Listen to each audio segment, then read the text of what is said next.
the committee member for the Gary International Black Film Festival. Y'all, we have an exciting conversation this afternoon for our festival. And I'm so happy that you are here with us. If you are tuning in on any of our social platforms or through the CineSyn app, make sure that you start thinking about your questions now. I have 4 brilliant Black women to talk to this afternoon, and you don't want to miss out, and you want to be able to get those questions in. So again, I'm Sydney Chapman. I'm the committee member for the Gary International Black Film Festival. We are an international Black film festival centering global stories for and about Black people. This is our 10th year bringing independent film to the Gary, Indiana community and beyond. We are glad that you joined us. You can find us on all social platforms at Gary Black Film Fest.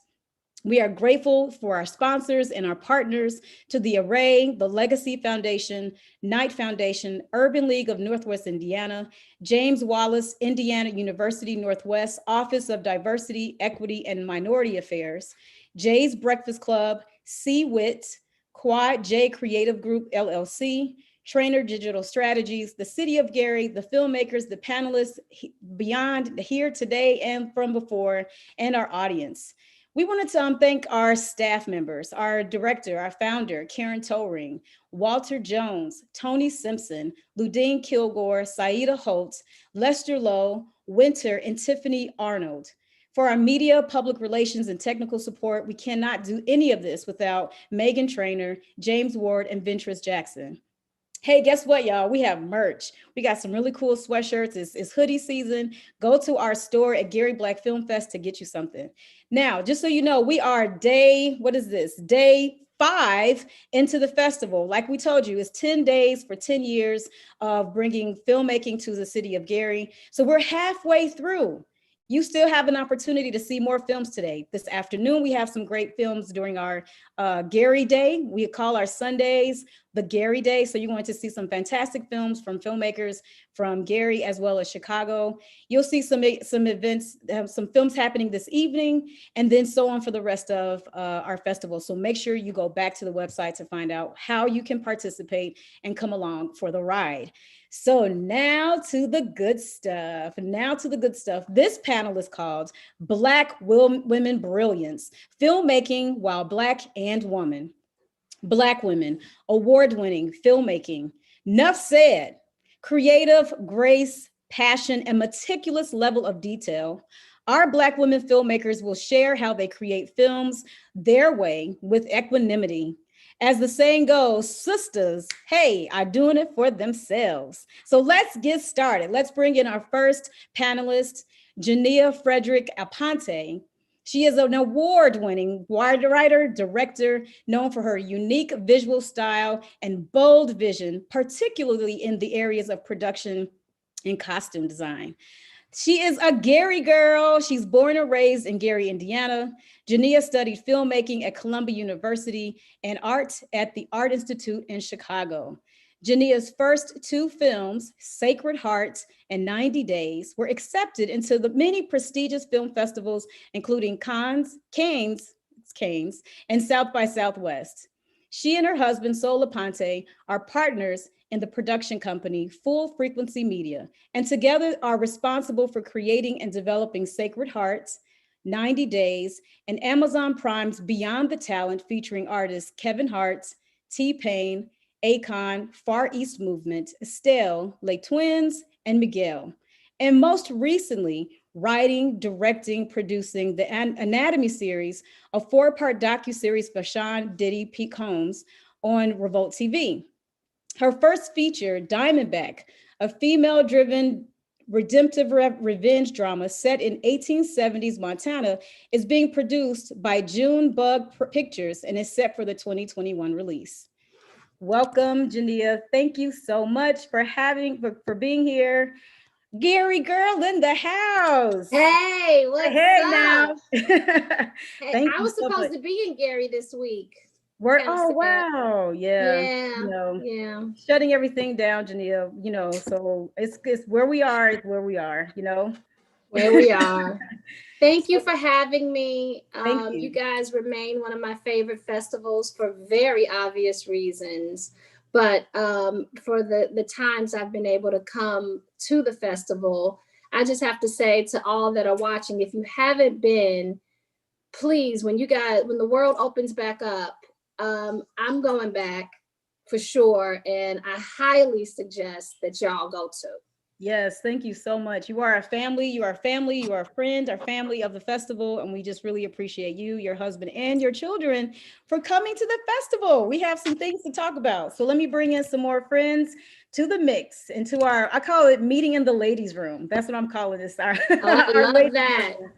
So we have Kristen V. Carter, and Kristen V. Carter is an award-winning independent filmmaker who wrote, directed, and produced the short film First Date that currently airs on Magic Johnson's Aspire TV and the digital platform Quayle TV. In addition, she is a head writer, director, and showrunner for nonfiction programming.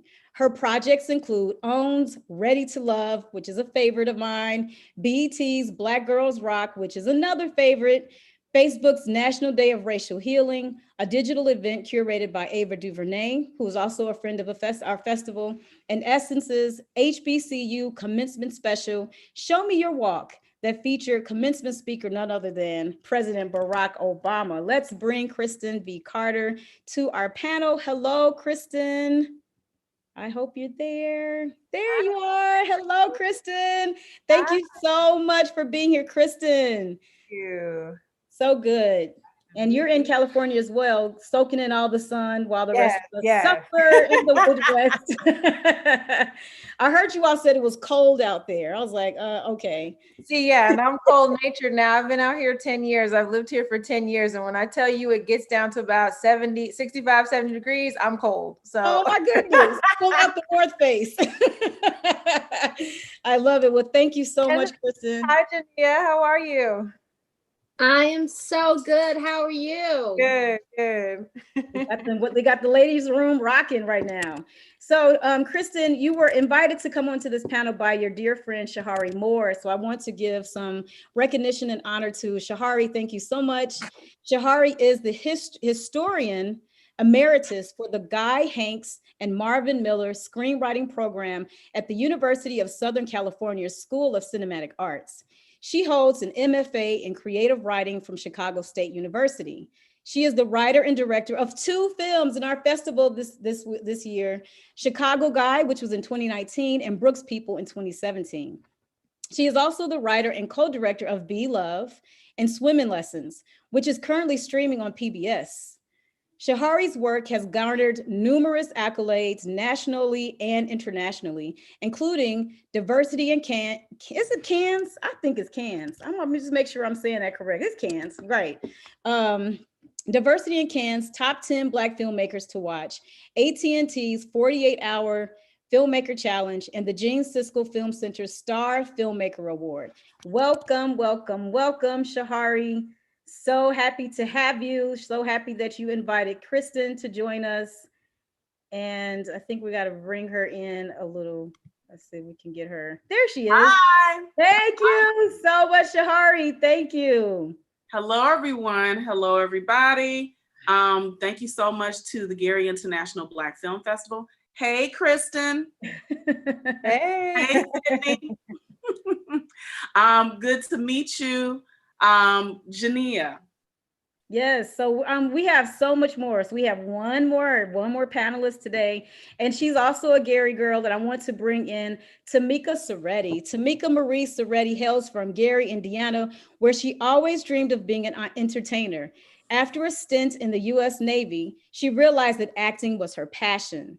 Tamika's 20 plus years as an actor, writer, and director has contributed to her unique understanding of performance, communication, and improv.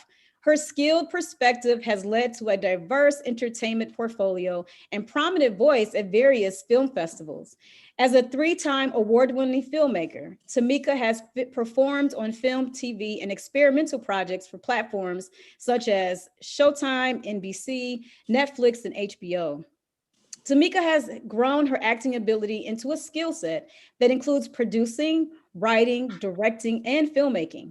She has headed up Dames in Film, a group of women advocating for women's voices while acknowledging challenging topics such as the award-winning film, The Closet, acknowledging domestic abuse. Tamika hopes to bring a perspective that inspires and provides insight for all women, and especially those of color, on how to conquer the entertainment business.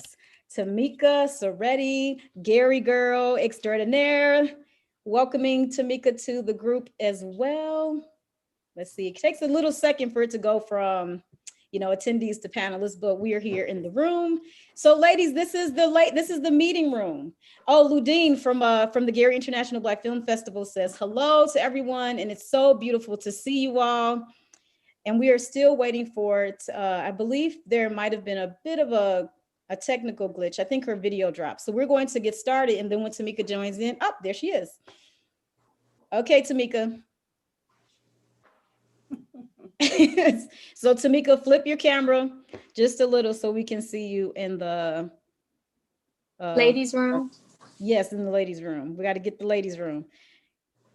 There you are. Hello, Okay, can y'all see me Tamika. now? Oh my God. Talk So, about Tamika, technical difficulties.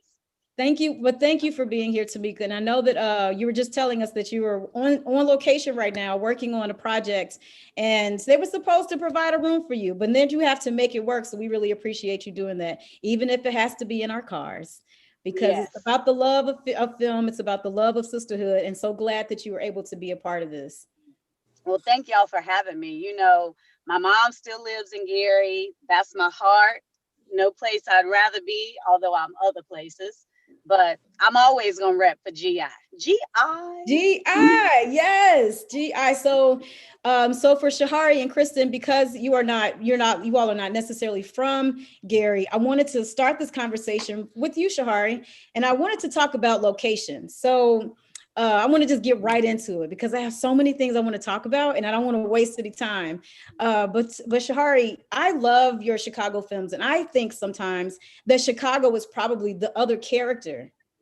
And you do it so well. You've done it with Chicago Guy, which is a love letter to Chicago, with Brooks People, Be Love, like all of these films that you've done. Chicago becomes sort of like the extra character on the side that we don't really pay attention to. But I noticed because, living here, you notice those landmarks and locations. So can you tell me a little bit about can you talk about why you chose to be in Chicago and why you chose to create films in the city? I choose to be in Chicago because this is where I live, and oftentimes this is what's more convenient to me as an independent filmmaker. It's easy for me to make films where I live. With Brooks People, we did have some locations with some shooting time in New York because that's where some of our subjects were. But for me, it's just easy. And it even goes beyond just being in Chicago. So with Brooks People, with Chicago Guy, and also Be Love, my home is a set. So like I'm home now and I just use my home. So I use and do what's easy for me. I do what's accessible to me. And I think because I'm often operating from home, it's just comfortable. Oh, that's wonderful. And Kristen, the same question for you. You said that you had been living in California for 10 years now, but where were you before you were in California? Yeah, so I'm originally from Jersey, so I got my start there. And prior to doing First Date, the short film that we're mentioning here, I had gotten my start working at BET, but then also in terms of my independent work, I was shooting web series before web series became really popular. And so we were shooting just in and around my hometown of Newark. And then when I moved to LA and decided to write and direct my first short film, I used locations that were here. And so even when we think about the city as a backdrop, or just thinking about the accessibility that you have to different locations. So similar to what Shahari said, you use what works for you and you use what you have. And so even with First Date, I remember one of our locations dropped out. So that was actually crucial to one of the scenes. I had to rewrite that scene in order to make it fit into the entire film. So we had to choose another location and choose another, rewrite the scene. So anyway, I say all that to say I shot my short film in LA. Wow, I didn't realize that sometimes you would have to change that vision and change the writing to, for the location, because location is very important to filmmaking. Absolutely. It's your setting, it's your background. And like you said, it is another character. And so sometimes when you have different actions happening, you definitely have to have it fit with what you have. So what I'm referring to, there was a scene where two of the characters were at a basketball game together. I ended up having to scrap that. We were able to get a dance studio. And so the dance studio was actually more in line with my original vision anyway. So I had to play it like they were interacting and taking a salsa class. So I'm just saying some of the background of us doing filmmaking, sometimes you keep the same intention. So the same issues, the same conflicts still came about, but it was just in a different setting. Mm. Wow, that's I want to know more about all of this in a moment. I want to shift a little so we can get everyone in to have a conversation, and then what we're going to do is then come back and kind of follow up on some of these things. Just so you know, I'm a nerd. I take notes. I cannot remember a thing, which is one of the reasons why I'm not an actor, because I cannot remember lines. But I do keep very detailed notes. So I will be coming back. Hey, Shahari, see, we on the same page. We're on the same page. So Tamika, this question is for you. Can you talk a little bit about how Gary, Indiana created a sense of work ethic for you? Right now, you're currently on location working. You left the city and now you're in Houston, from what I recall our conversation was, correct? No, I'm in Austin. Oh, Austin, but you're in Texas. Okay. I apologize. So can you talk a little bit about how Gary prepared you for the work ethic, your work ethic? You don't just do filmmaking, you're not just a filmmaker, you're also an actor, you're also a singer, you're a model. Like, how did Gary sort of prepare you? I mean, it's the Midwest, Midwesterners are known for being hard workers. If something needs to be done, we just put our nose to the grindstone and we do it. So, but I have to say that Gary taught me everything I know, because shout out to Gretchen Garcia and Trafina Johnson. They were some of my early teachers, teaching me how to do makeup, teaching me how to walk the runway. And just all of the things that happened to me, being from the projects, growing up, being bullied, all of those things now are in the back of my mind. And those are what I am now putting on film, and they're translating my early experiences growing up in Gary, so I take all of that. And somebody once told me, write what you know. And so, that's how my process is. And being from Gary, it has made me want to work harder. I know my city is already on the map, most famous entertainer in the world, but I'm like, I'm gonna put Gary on the map some more. I'm gonna do this, I'm gonna do that. And even though I've been in Austin, Texas I moved here in 2001. So wow, almost 20 years. It's about to be. I still tell people I'm from Gary, Indiana. They like, where are you from? I don't say Austin, I say Gary. So yes, I love that. The love is so real. And I really get tired of hearing people say negative things when I know people like you and know people like Jania who are doing amazing things and really representing. So I just want to thank you for that. And I'm going to move on to Jania. And I want to ask you, I can tell from your family is the center of your universe. I can tell that, I feel like the cosmos, and this could be me because I love Black love. So I'm always like, I always love looking at your pictures of you and your family. But I just wonder if I feel like the cosmos sent you Soul. I think this cosmos sent him to you, your husband. And I feel like you all have dreamed together and created the next, what is it, like conglomerate, or I don't know what the word is when you kind of have like a family business or empire. That's the word I was looking for. That you and your husband are creating an empire, and your children are involved in all of this. Yes. So how are you balancing being a mom, being a filmmaker, being a wife, like all of these things that are happening in your life at the same time? How are you balancing? How are you? Yeah, that's it. I guess that's I had another part to it, but I think that's good enough.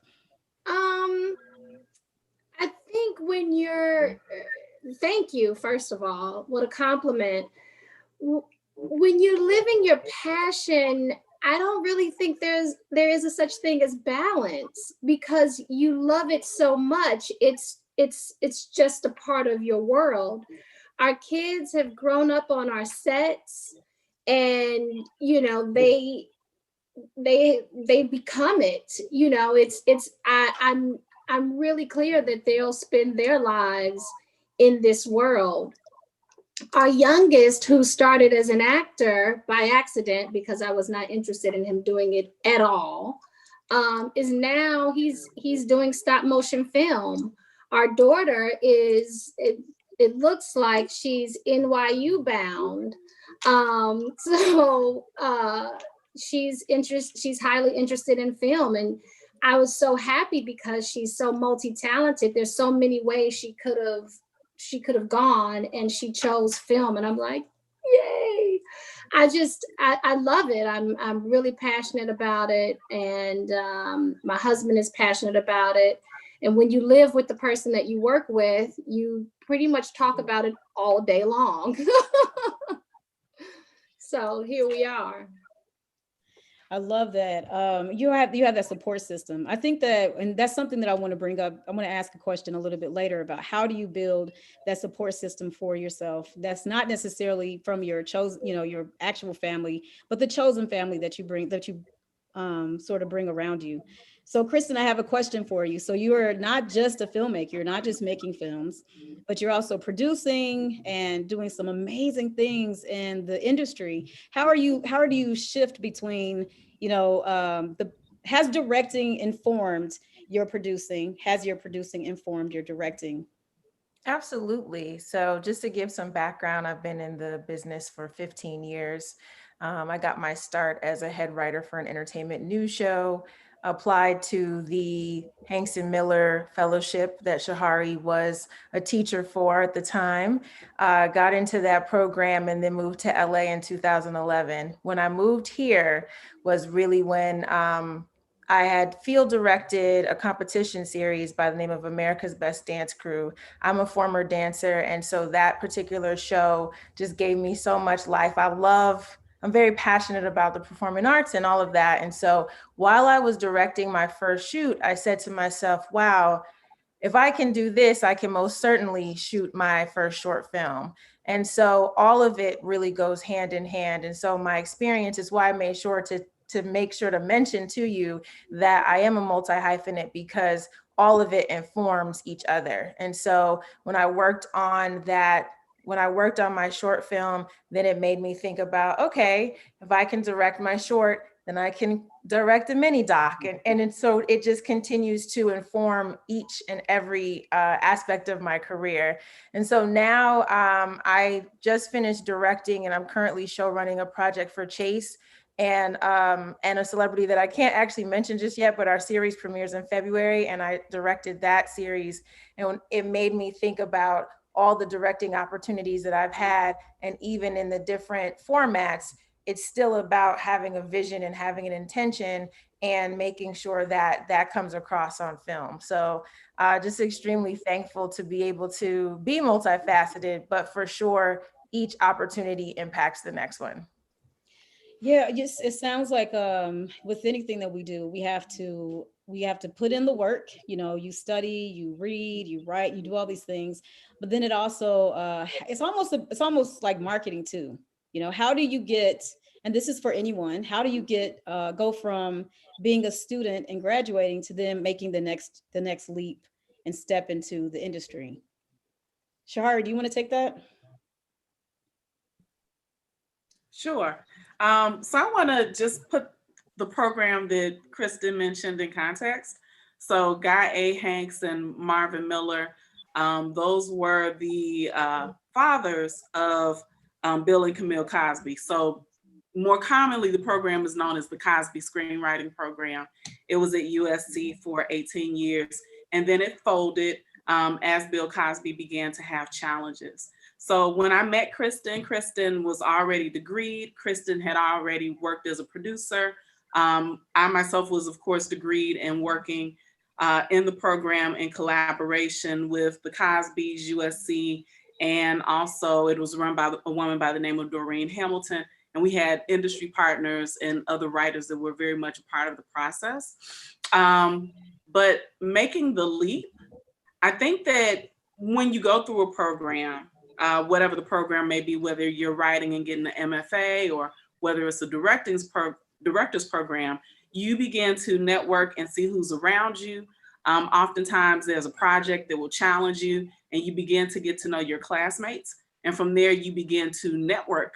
And that network ends up helping you to create your first independent project. So I think, with a lot of us is looking at the resources that we have around us. I'm always taking stock in terms of who's around me, their skills, their abilities as they come out with film or a project. I'm looking at who's on their team and, finding ways to collaborate and work together because whether we're in a television space or whether we are in an indie film space or doing work for a network, it's all collaborative. And, what you come to realize is that any cog in the wheel that's not right can throw that whole process off. So you want to work with people who are amazing, who are equally as committed to elevating their career as you are yours. And this is probably going into building a team, and that's how you begin to build and essentially move forward and get your work out there. And I would add to that and say, to your point, to just surround yourself with people that want to get it done by any means necessary. And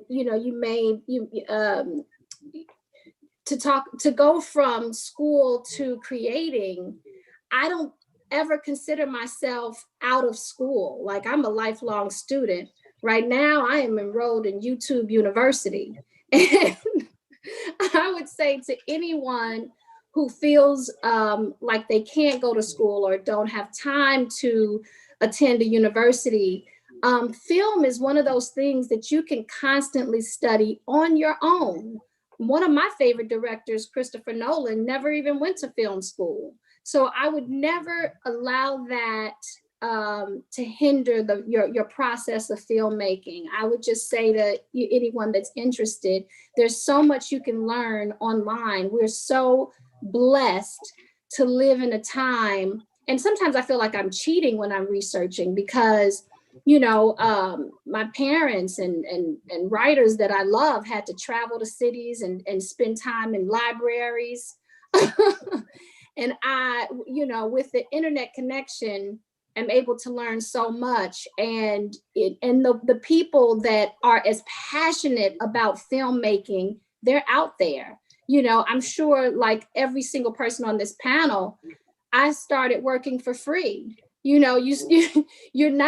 You're creating movies because you're passionate about it. Like, luckily it becomes a lucrative business, but you start and the idea of money didn't even occur to me when I started. So you just, to transition, you continue to learn, you grow and surround yourself with people that love it as much as you do.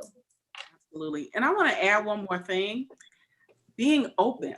So in our subtext with Kristen, I was a teacher in a program that was there to shape, support, and further filmmakers, writers, directors, but really writers. Writing was the focus of the program, whether it was television or whether it was film. So Kristen was a student in that particular program or fellow. Kristen finished that program and Kristen teaches me, and even before she finished that program, Kristen teaches me all the time, and not just in terms of industry and opportunities and thinking about my career, but thinking about who I am as a person, as a woman, and how I'm moving throughout the world. So all of this, even though it's so tangible, so much of it is spirit, and the people who end up coming into our sphere are meant to be there for a reason. So I may be in the role of being a director, but when someone comes on my set, I need to understand that they're also showing up with their life, their experiences, their abilities, and they are coming to teach me. So I think being open as a person, as a creative, particularly with the space that we're in, with the pandemic, losing so many different people, just seeing how the world is moving around you and seeing what you can do in terms of resources, because resources are around. And now I think we're called upon to be more open than we ever have. So. That brings me, that brought a thought to me about the idea of collaboration, the spirit being open, and thinking about like what qualities make, a strong director, a great director. And Tamika, I'm curious to hear your thoughts about that. What makes a great director to you? Well, before I get to that, because I wanted to chime in, I never went to school, and I was led to directing through my acting, and probably being on sets and seeing what everybody does kind of led, it was eventual, because I would go to film festivals and I would see other actors who were there with their own projects. And I was like, why am I not doing this? Like, I could do this, And so it ended up that I got to directing through that path, but you don't necessarily have to go to school. So I'm just and YouTube is my teacher also. But I think I'm going to go back to your question now. What makes a great director is the ability to multitask, because you've got to be, seeing what other arms, it's like an octopus, the director is hired by the executive producer or the producer, and then the director then hires the rest of their team. And you've got to have a great team, and you just got to, have a oversight to know that these people, when you hire them, that they're going to get done what you want done. Kristen, I'm curious to hear your thoughts on the same question. Being also a producer and a director, can you share a little insight as a producer, what are you looking for in a director? Sure. So what I look for in a director is somebody who is very clear about their intention of shots, and also somebody who is a team player who understands how to make a set move. Also, when I'm a director, when I'm in the role as director, that's what I'm coming across. I want to make sure that everyone understands their role. I also want to make sure that I have a great relationship with my director of photography, who's extremely essential in everything, and also my assistant director, just making sure that we are one and the same, because you want to make sure that you make your day, but you also want to make sure that you have a good time too. Sometimes you have challenging scenes, emotional scenes, and you need that support from your team in order to get those shots. And then the same thing in terms of when you're on a deadline and when you know that a talent has a hard out and you got to get the shot. It's not a time to freak out. Now is the time to really make sure that we know what we're doing. We know where this camera is going to land. We know, you know what I mean? And so it's just about making sure that you're collaborative, you keep your head in the game. And to Shahari's point, just having a spirit of collaboration and a spirit of, I think, gratitude. If you walk with that, you're pretty much going to have a successful shoot. Yeah. Oh, sorry. No, go ahead. I had another question. I just have to echo what every single director is saying. My very first teacher, it was drama in Gary, Indiana. And she said something that I'll never forget. She said, and it really, it made me a filmmaker in that moment. She said, when you go to a movie, when it's over, don't just get up and walk out. Stay and read those credits, because it takes so many people to create this film, this project. And it made me fall in love with every single person on that set. So I am as kind to the prop person as I am to the EP, because we need every single person, from the extras to the top. And that collaborative spirit is just a key element. I'm glad you mentioned that, Jania, because I think that is so important when you're working on these types of projects. In the theater, you only have a few folks that's doing that. You might have the lighting designer and their assistant. You might have somebody that can, hang the lights. But for the most part, it's a very small group of people. But films are way more advanced and vast because everyone has a role. So I'm curious, Jania, about percentage-wise, how many women are working on your projects? And, just how do you encourage more women outside of just, the typical roles of costuming and hair and makeup? How do you get what's the percentage of women that's working with you? The percentage, wow. I haven't done the numbers, but I certainly try to include as many people as possible. Like on the next piece I'm doing, 3 of the producers are female. My production designer is a woman. What else? I'm looking at a female script supervisor, and I just think it's incredibly important to work, to work with women, because it's women that have given me opportunities, that have opened the doors for me. And I began as an actor as well, and I really, honestly, I probably would have began as a director had I known. I didn't even think that it was available to me at first. I didn't even think about producing. I thought about it possibly down the line, but I didn't.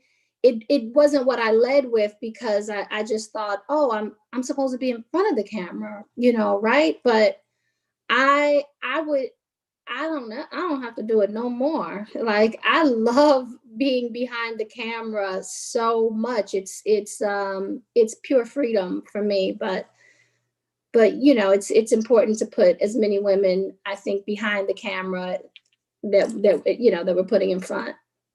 I saw you in an episode of Girlfriends, and I was like, I said, why they do her like that? Why they put her? I couldn't believe it. I was like, it was like everybody went through that show. I've been watching like. Honey, I was so tired of playing the girlfriend, the fiance, the wife. I was just, it was wanting to create roles that were a little bit different, that were, outside of the box is what I was always writing, but it was definitely a catalyst to step behind the camera and tell stories that haven't been told, and to elevate us as a people, Black people. So Shahari, this question is for you. You're a powerful woman. And I'm so curious about, how do you find space? How do you pull focus and space so that your vision and your ideas are heard in a male-dominated world? Well, first of all, thank you for seeing me as powerful. I received that compliment. Thank you. I don't think about the fact that the world is male-dominated. I know if I sit back and I look at statistics, there are some serious realities in terms of power and control that exist in the world, but I tend to operate really so much per my own spirit. I was raised by women, not ladies. My grandmother was from West Point, Mississippi. She was born in 1900. The women in my family have babies late, because people are like, how's your grandmother born in 1900? She was. And she was raised by her grandmother, who was enslaved. In that particular area, if somebody came at you or came onto your land, you expected to protect yourself. So I remember growing up and my grandmother keeping me, and she had a gun under the sofa, the seat right by the front door. She had a gun in her purse, and she kept a gun under her side of the bed. My grandfather, who was 8 years her junior, shout out to grandma, was a fine, well-dressed man, and he wouldn't hurt a fly, but my grandmother would shoot you. So I was raised by women that didn't navigate the world as ladies. They navigated the world in terms of women who just get things done. So, I hear and clearly acknowledge that there's a ton of chauvinism in the world. I hear women talking about it a lot, but I was not raised to operate in the space of being dominated by men. So I'm really not as affected by it. I think I can see it more when there's an opportunity that I want that's outside of my control. Maybe someone is selected over me and they're male and less qualified. But beyond that, when I have control over that space, I dominate that space, because when I am showing up as a director, I'm showing up as a leader, not as a woman leader, but as a leader, period. And I have a job to get done, and I intend to do it and do it well. Well, Tamika, do you want to share some of your thoughts on being in the space as a director, and how do you carve that space? How do you navigate the high demand of being a director? Well, I honestly have to say I've only directed one project. Now I've headed up. I have 4 or 5 shorts, 2 series that I executive produced, but The Closet was my first directing. And for me, it was everybody over the line was all female. We did bring in 1 male editor to finish out the project, but I think it's important that women direct nowadays to be able to tell our own stories. And that was, I believe it was Shahari that said she was an actress first. And that's why I started writing my own stuff and telling my stories, so that I could pick those characters that I wanted, other than the drug addict or the hooker or whatever. I wanted to play other characters. So directing is very, very important for women, for us to be able to helm a project, and for men to know that we are leaders too, and that we can do it. Kristen, can you talk to us about the process? How does it go from, the script to the producers? How does the process work when you're deciding to create a project? Sure. Well, for me, everything starts with the page. So it's one, writing a script that I feel I really believe in, that I feel like I can envision each of the scenes and what I want people to take away from it. So again, one, it starts with the page.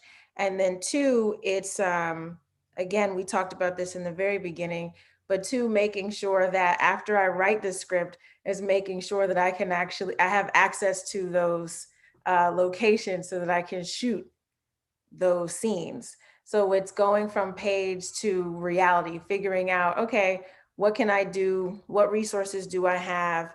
And then from there, for me, it's actually putting together a team that I feel like can bring the vision to life. So again, I mentioned before, your director of photography. For me, in terms of choosing a crew, it always starts with my DP first, and then I actually build my crew around the 2 of us. And so my DP, I need to make sure that he or she understands the vision. So they take a look at the script. We go back and forth in regards to how can we, elevate the shots. What are some interesting ways that we can shoot? What are some angles that we can film? And like I said, after I have my director of photography, that's when I get into selecting the rest of my crew and just making sure that I have folks who are hardworking and want to get the job done. So again, from page to my DP, and because I'm a producer, like I said, because I'm a producer as well, I'm thinking about locations early. I know sometimes people just write scripts and then it's like, oh, let me figure this out. I really, everything that I do when I'm shooting, I'm like shooting to edit. So I'm thinking about all of those things very early on before I even get to the phase of filming. So after having the crew and figuring out who my producers are, even like I said, even if I'm not wearing the producer hat, I'm still giving them some outlines like, okay, here's some places I've already thought about, or, here are some resources, and they'll go and look for locations and get insurance and all of that stuff. They'll figure out, all of the high level logistics. And then once we have all of that, then we put together a production schedule. So we sort of back into a production schedule, thinking about what are the scenes that make the most sense to shoot in that particular day. How many days do we need? Making sure that we, have a 10-hour day so that folks can be well rested and things like that. Just making sure that we follow protocol. And from there, we go into production from there. Once you have all of those pieces, your shots, you have your schedule, you have your crew, then you can get everybody on. And of course, obviously, rehearsals and things like that, and getting your cast. Once everything is together, you can, get on set and make some magic. Yeah, you were saying you mentioned the 10-hour days, and I was listening to the pandemic slowed everything down. The health pandemic slowed things down. And I was listening to something where they wanted to change that 10-hour day, or it was something before that. In the theater, we have this thing called 10 out of 12s. So during our tech week, we'll be rehearsing and practice, getting ready for the show with the lights and the costumes for 10 out of the 12 hours, which is really, really hard on your body. It's really hard when you have to sit in a costume or change or stand here, wait for the light to be adjusted and fixed. So they're looking to abolish this 12-hour workday. That we need to stop this whole grind culture in the theater. So is there anything like that happening, Kristen, in filmmaking? Are they going to slow down a bit, especially because we're in the middle of a pandemic, or are things kind of back to normal now? So things are not back to normal. I will say that everything's in flux. So I can't even answer that question with a sense of certainty, because even right now, we're spiking right now. I'm getting text messages about Thanksgiving flights. So we're like, even when it comes to just travel and getting your crew certain places, I think that we're still figuring out protocol. I will say outside of independent filmmaking, I did shoot a project. Like I said, I shot a project with Chase, and we had to have several COVID tests. We did still have a regular production day. I had a mask on and a shield, to the point where my talent kept making fun of me because they couldn't hear. And I was like, well, you might not care about the masks, but listen, we do. What I'm finding sometimes is that I think that celebrities who are still sort of moving out and about, they don't want to be hounded with the tests. But like the crew we have to test to protect them, but then they don't necessarily want to protect us. Like that's interesting what I found on that particular production. But I'll say, I think that folks are really trying to have a production day, but when it comes down to it, there are going to have to be some adjustments.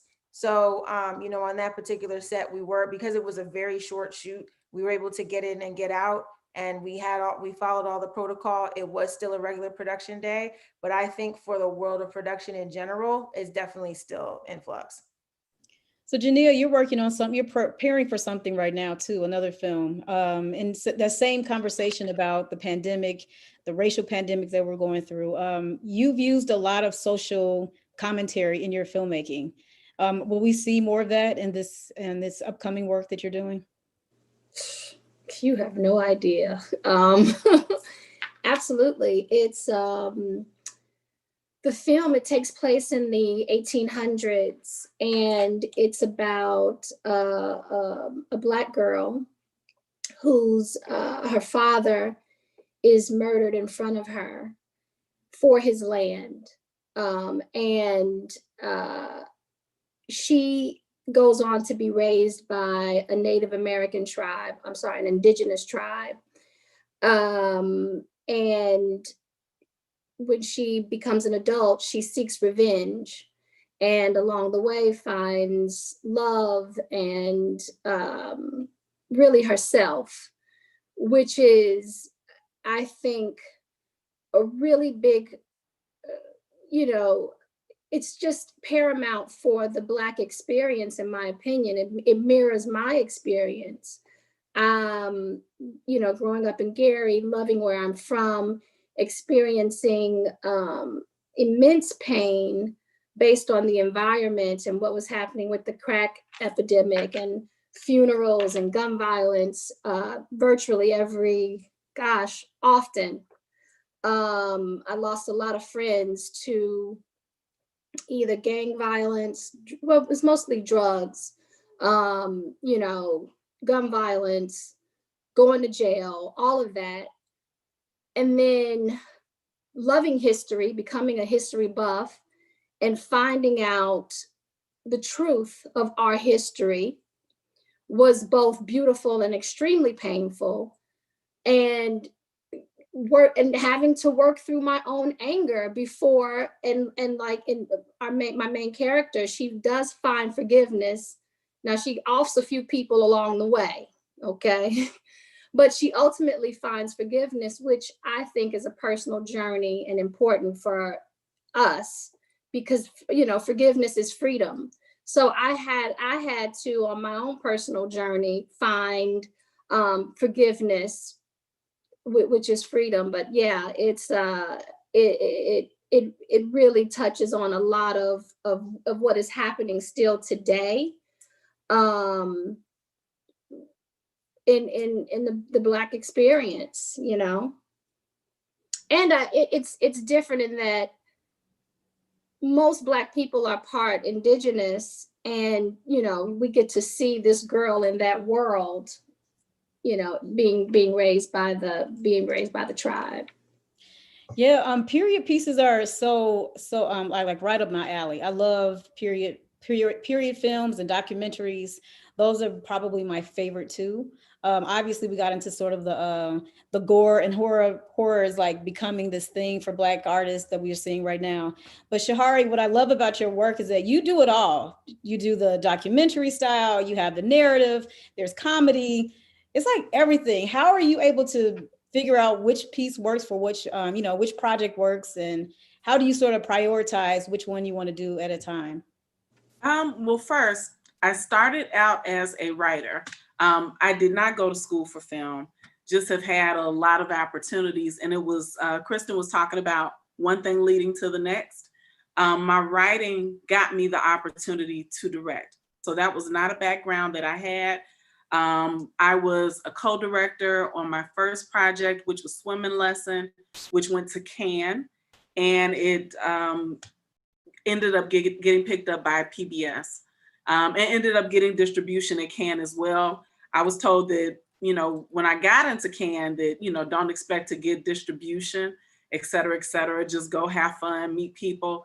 But no, I got distribution before I got off the plane. The distributor that I wanted, they send you a nice long list, and I anchored on a distributor, and he ended up in the seat next to me on the plane, from London going into Nice. So, you know, it's been a fun time. And as a writer, I write stories. I lead with that and I move with that. And based upon the strength of the story, I'll make the decision whether or not I want to shoot it. So for me, I'm still operating in an independent space, even for some of the scripts that I've sold. They have been sold independently, not necessarily at a network level at this particular time, but I'm sure more is coming. I am anchoring that more will come in the future. So for me, it all starts with the page and the pen and what that work is looking like. And for me, because it is indie work, I'm making the decision, is this a project that I want to be out in the world with? And is this something I want attached to me for the next 2 years, which ends up being how long most work is in festivals. My work tends to be in festivals beyond that time. That first work that got into Cannes in 2012 is still requested by festivals because of the content of it. So, you know, how strong is the story? And what are your goals? Are you attempting to get an opportunity to write for television at this point? Do you want to direct for TV at this point? Are you attempting to sell a feature? Is it within a particular genre? Is it around a certain story? Maybe you want to write a short that's going to give you more visibility in that space. So I start with story, but I also think about my goals, and then that's what I ultimately end up creating or producing that particular year. That's awesome. Tamika, I'm curious because we're listening to Shahari say that she's starting with the story, and you were telling us earlier that you've shot the one short for now. When do you feel like it's time to sort of give it over to another director? So if you've written something and you have it, but you feel like, well, you know, I don't know if I want to necessarily direct this. Do you ever have those sort of conversations with yourself? Like, is this film, should I direct this? Should I just find someone to direct it? How does that process work? Well, mine, I think, is kind of opposite probably from everybody else's, because usually when I create for myself. The first 2 short films I made, I created them so that I could act in them. By the time The Closet came, I said, I want to try my hand at directing. So I hired other actors to well, actually, it was the Dames in Film. It was a creation that we all 5 women did together. And so I said, well, I wrote the script, I'll direct it, and somebody else can act in it, because I would think you would be crazy as a first-time director to try to act and direct. And believe me, after I finished directing that, I was like, I'm never doing that again. I probably will do it again. But for me, it's mostly I create to act in something. Although I have just created a pilot for a television show, and I wrote it and I'm trying to shop it around now. And so I think my writing is more than what it was before. Because like I said, I don't think I would have ever attempted to do a pilot before. So I was listening to what you're saying about, making that decision to keep it, to give it away, or why you're deciding to create the film, create the work, or whether it's for your own personal, on personal work. I'm curious, Kristen, about this Hollywood versus indie. Shahari mentioned that she's in an indie world, so the process is a little different. Kristen, yesterday we were talking to Charles Murray, he was a writer. He's from Gary, and he mentioned that Hollywood is marketing. Like the way that we see, the way the audience sees Hollywood, it's all a marketing thing. Hollywood itself, the glitz and glamour, that's what we see on the red carpets, but that's not really how it's all set up.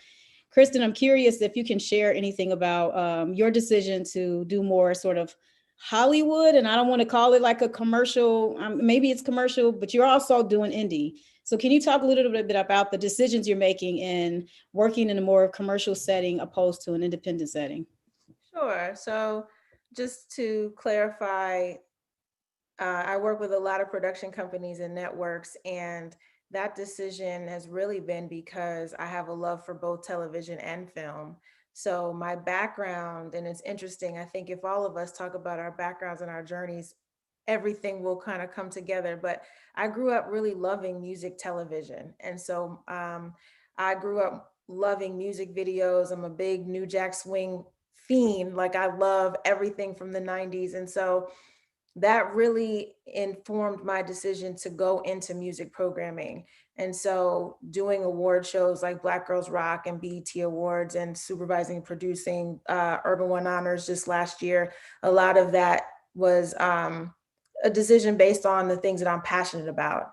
Now, as I continue to grow and learn that I have access to write narrative projects and go into narrative, what I did was I got into Writers Boot Camp. I wrote my feature film, and then that's what transitioned me into a fellowship 10 years ago. And then, like I said, we go on short film, now I'm show running. So I say all that to say that my decision to be in both the spaces of network and production company and independent has to do a lot with passion.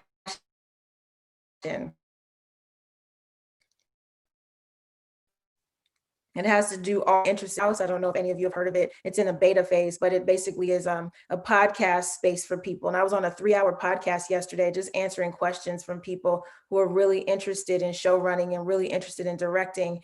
And I think that so many times we talk about format, and we talk about, which side should we be in? Should we be in scripted or unscripted? Should we be in documentary or this or that? And I always say, for me, it's all about theme. It's all about joy. What brings you joy? What are you interested in? What are the themes that you're passionate about? What are the projects that answer a question that you want to explore? What are all of those things? So I always go back to intentionality outside of just like format and making the decision of where I'm going to be. It's all about like, does this project speak to me? Can you repeat the podcast again? It was a moment where it kind of went out, but I wanted to make sure. Sure.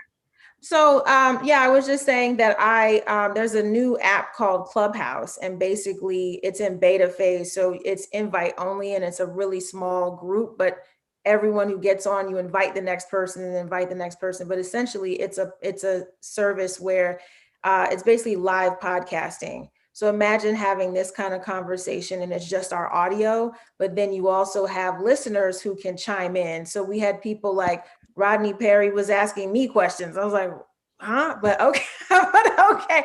But we were talking about the art of directing, show running, and then also, pitching and selling projects. And so what I was just explaining was that a lot of times people ask the question about format and about where you're, which side should I work on? And it's like, to me, it's what are you passionate about telling? So that was just the background there. Yeah, and for the audience, showrunner is becoming this name that we're starting to hear, but before we didn't know, at least I'm going to just say I'm the audience. I didn't know that there was a thing about show running, that role was even a thing. So can you talk a little bit about what that is? What is a showrunner? What's the job? What's the role?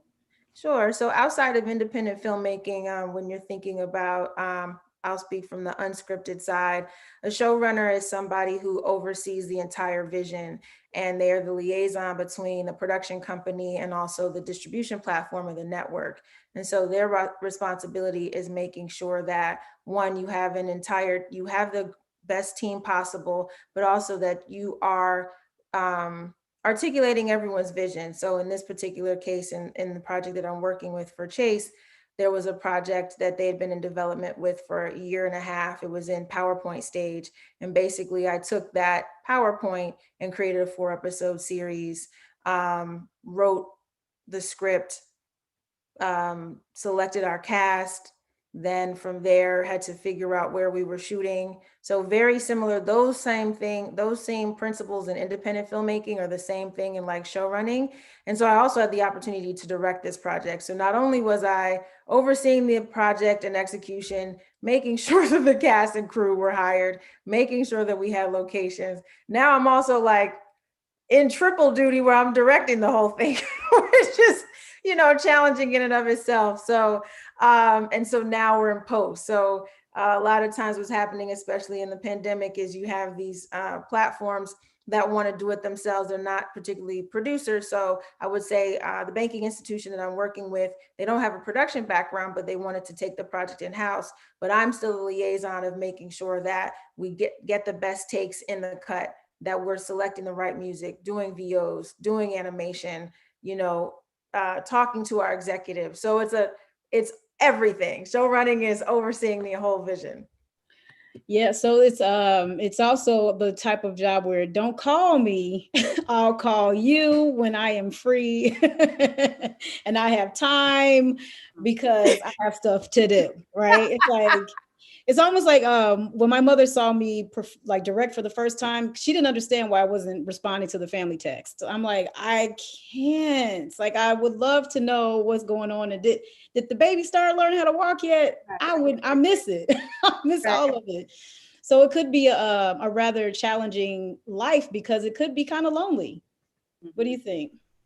Well, I don't like to put that out there. I would say that show running and executive producing is just making sure, again, I keep talking about vision and intention because it's so true. It's about making sure that that vision gets on screen. And so I really have the pleasure of doing it. Sure, it's very tedious, and no, you don't want to be on calls every day. But when I think about the fact that I can't wait for viewers to see this in February, I can't wait until it's all together. This is the process that comes with it. And so going through rounds of notes and being the one who has to address those notes. And when you're talking with executives, or even for any of us, when you have a distribution platform, sometimes you get notes and you're like, okay, what's the note behind the note? They said this on paper, but what did they really say? And so to have that opportunity, I'm really thankful and blessed. And it's all a collaboration. So no loneliness, just hard work. Right. I guess I'm just in silos where you're by yourself a lot in terms of, the work, not loneliness and all. No one's ever lonely. We're just alone. I wanted to chime in too with Kristen. Kristen is talking about a non-scripted space in terms of being a showrunner. But if we're talking about a scripted space, it ends up really being writer driven. So when we're talking about someone being a showrunner, this would be the person who is overseeing the overall story of the entire series and season. So just wanted to offer that as well for viewers as they're thinking about what it means to be a showrunner. You have scripted and unscripted. Oh, yes, that's very important to note. So ladies, we are winding down to the end of our ladies room, our meeting in our ladies room. We have about 5 or 6 minutes left. So I wanted to do like a rapid fire question where we kind of like ping pong each other. I'm going to ask you some questions. You just give me the first thing that comes to mind. And then after that, then I would love to know where we can find your information. Where are you going to be? What are you working on for the next time? I want to first thank you ahead of time before we get into that, because this has been such a wonderful conversation. And I've learned way more than I could have even imagined, even these questions alone, you know. So thank you, Kristen. Thank you, Jania. Thank you, Shahari. Thank you, Tamika, for being here. So here are the rapid questions. So you can unmute yourself so that we can just kind of go down the row. Okay, so when you're writing, do you prefer the twilight hour, the morning, or evening? Jania. I pray and meditate for creativity. So it really comes, sometimes it comes in the middle of the night, sometimes it comes when I'm on a walk. It comes all, I write pretty much every day. So it comes in spurts, but writing every day sometimes is for 3 hours, sometimes it's for 15 minutes, you know, it really depends. But I get and seek inspiration all the time, and I get it all throughout the day. Right. Kristen. I would say either morning or twilight hour. I think those are the times when the day is most quiet and I'm at my most peaceful. And so I think that, to Jania's point, I think just being able to hear, I receive more in the morning and also twilight. Shahari. It depends on what I'm working on. If I am writing something structural, like an outline, I can totally do that in the evening. But if I'm actually working with dialogue or something like that, trying to hear clarity, characters' voices, then that is definitely morning writing. Okay. Tamika. I'm going to say my hotspot is between 4 a.m. and like 7 a.m. And that's because nobody's really online, nothing's happening, nothing's open. And so I can just sit, you know, out by my pool and I just hear the sounds of nature at that time of morning. I just write and it flows. But I'm like Jania, my inspiration comes whenever, like, you know, and I'm always using the notes on my phone or the voice recorder Right. to make notes and stuff, you know. Oh yes, I love that. So here's the question: when you're writing, are you drinking coffee, tea, water, other? Jania. Everything. Yeah. Coffee, tea, water, other, kombucha. I'm a big water drinker. Like this is like my cold brew, mint infused water, but I'm a little bit of a health nut as well. So I feel like a healthier diet gives me clarity, and clarity is needed for creativity. For me. Kristen, what about you? I would say water or smoothies. Nice. Shahari. Water, and this is my grandmother's mug, who's born in the 1900s. Wow. Etching on the bottom and all the detail in the glass, and it's so heavy. So wow. It's amazing. Tamika, what about you?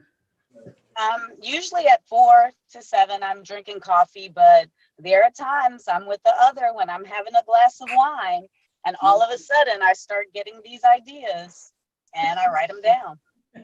Right. Beach or camping? Jania, beach or camping? Both. We did a glamping trip in Mexico recently, and we had a gorgeous tent, and we stayed out all night just watching the stars and hearing the ocean. So both. Nice. Kristen, beach or camping or glamping, which I love. I would say both as well. Yeah. Shahari. concrete. No.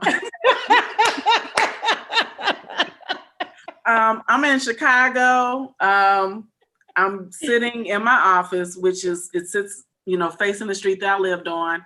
Richard Wright also lived on the street, just 4 doors down from me. I landmarked his home once I figured that out. When I'm in LA, you know, and I have access to the beach, is definitely beach. I love getting out there.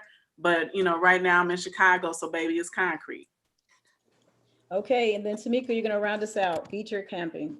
It's got to be the beach. I love some turquoise water with some white Mhm. sand, putting my toes in the sand.